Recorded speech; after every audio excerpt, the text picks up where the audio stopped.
हरी उच्चारणी अनंत पापराशी जातील लयासे क्षण मात्रे तृणाग्नी मेळे समरस झाले तैसे नामे केले जपता हरी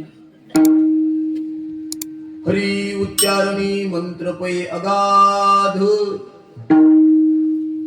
हरी उच्चारणी मंत्र पै अगाध पळे भूत बाधा भिनी तिथी हरी मुखे म्हणा पुण्याची गणना कोण करी ज्ञानदेव म्हणे हरे माझा समर्थ न करवे अर्थ उपनिषदा हरी मुखे म्हणा पुण्याची गणना कोण करी ब्रह्मानंदम परम सुखदम केवलम ज्ञानमूर्तिम द्वंद्वातीतम गगन सदृशम तत्वमस्यादि लक्ष्यम एकम नित्यम विमलमचलम सर्वधी साक्षीभूतम भावातीतम त्रिगुणरहितम सद्गुरुं तं नमामि रामं लक्ष्मण पूर्वजम रघुवरं सीतापतिं सुंदरम काकुत्स्थं करुणार्णवं गुणनिधिं विप्रप्रियं धार्मिकं राजेन्द्रं सत्यसंदं दशरथतनयं श्यामलं शान्तमूर्तिं वन्दे लोकाभिरामं रघुकुलतिलकं राघवं रावणारिं जयांचे केल्या स्मरण होय सकल विद्यांचे अधिकरण तेची वंदू श्रीचरण श्री गुरूंचे ते नमस्कारोनी आता विठ्ठल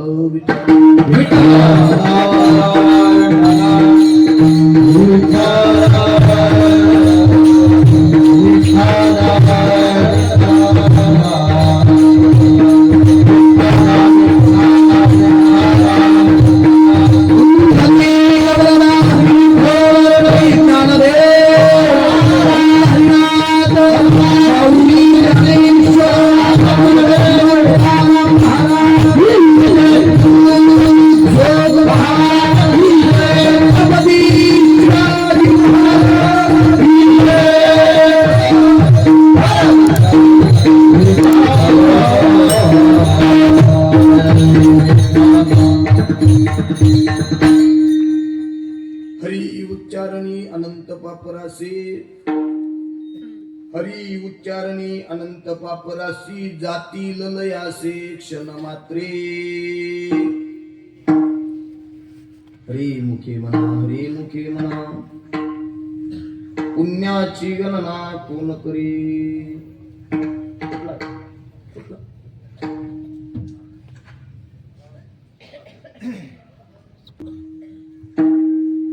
विठाला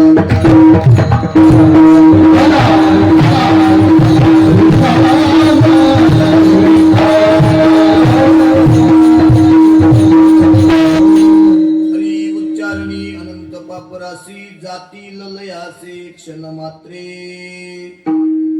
हरी मुखे म्हणा पुण्याची गणना कोण करी प्रस्तुत प्राप्त प्रसंगी अखिल कोट ब्रह्मांड नायक रुक्मिणी प्राण संजीवनी जगत आधार साधकांचे मायबाप योग्यांची माऊली अनाथांची माय विश्वसंत माऊली ज्ञानोबाराय वारकरी संप्रदायाचा श्वास वारकरी संप्रदायाचं हृदय वारकरी संप्रदायाचा प्राण एका विटेवरती वासणारा तो भगवान पांडुरंग पंढरीश परमात्मा ज्या भगवंताशिवाय झाडाचं पान हलत नाही ज्या भगवंताशिवाय तुम्ही आम्ही जगू शकत नाही ज्या भगवंताशिवाय हे शरीर चालत नाही नव्हे हे विश्व सुद्धा ज्या भगवंताच्या सत्तेशिवाय चालत नाहीये असा पंढरपूर निवासी भगवान पांडुरंग पंढरीश परमात्मा आणि त्या भगवंताच्या चरणाविंद सेवा समर्पित करण्यासाठी निवडलेला आजचा अभंग ज्या महात्म्यानं वारकरी संप्रदायाचा पाया रोवला, सदकांचे मैबाप, योग्यांची माऊली, अनाथांची माय, कैवल्याचे शिरोमणी असणारे, ज्ञानी यांचे सुद्धा राजे असणारे, अनाथांची माय असणारे अलंकापूर नगरीचे राजे माऊली ज्ञानोबा राय विठ्ठला.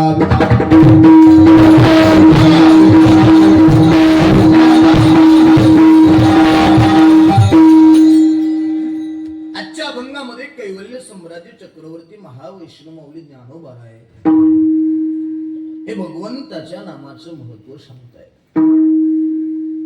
काय भगवंताच्या नावाची ताकद आहे, काय भगवंताच्या नावाचा महिमा आहे.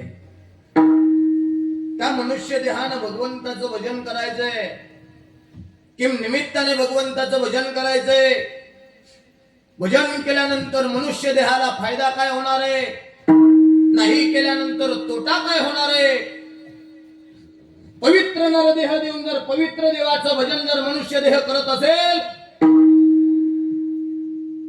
पंढरपुरातला मालक या देहावरती कृपा केल्याशिवाय राहणार नाही. विठ्ठला.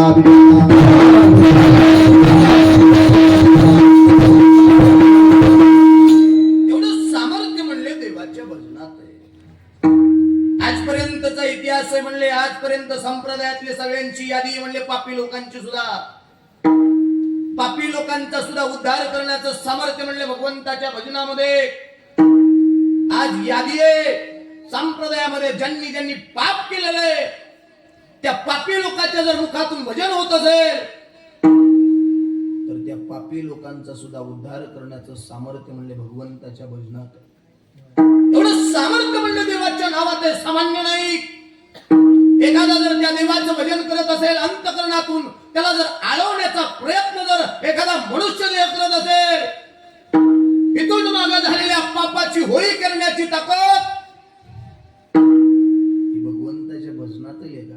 एकदा देवाचं नाव घेत तुझ्या जीवनातलं पाप घालवते देव म्हणले.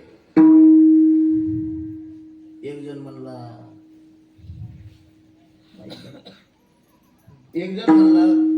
काय करतय म्हणले तुमचा देव.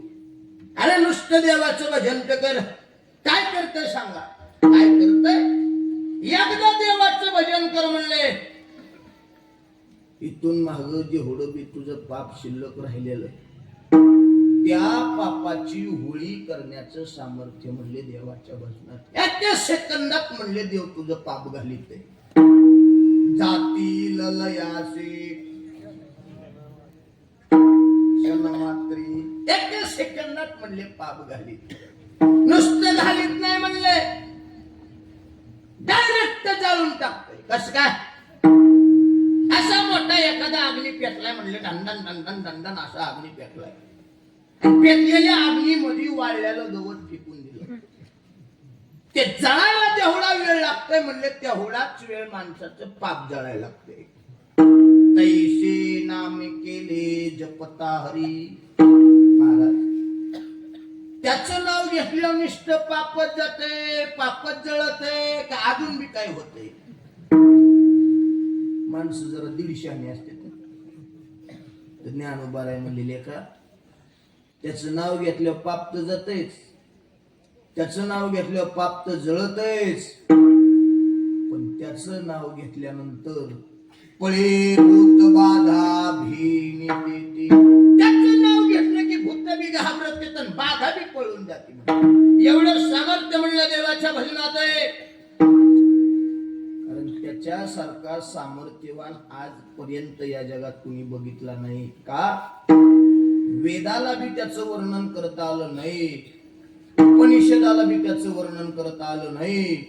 असा सामर्थ्यवान जर कोण असेल तर ज्ञानदेव म्हणे, हरी माझा समर्थ विठ्ठला विठ्ठला.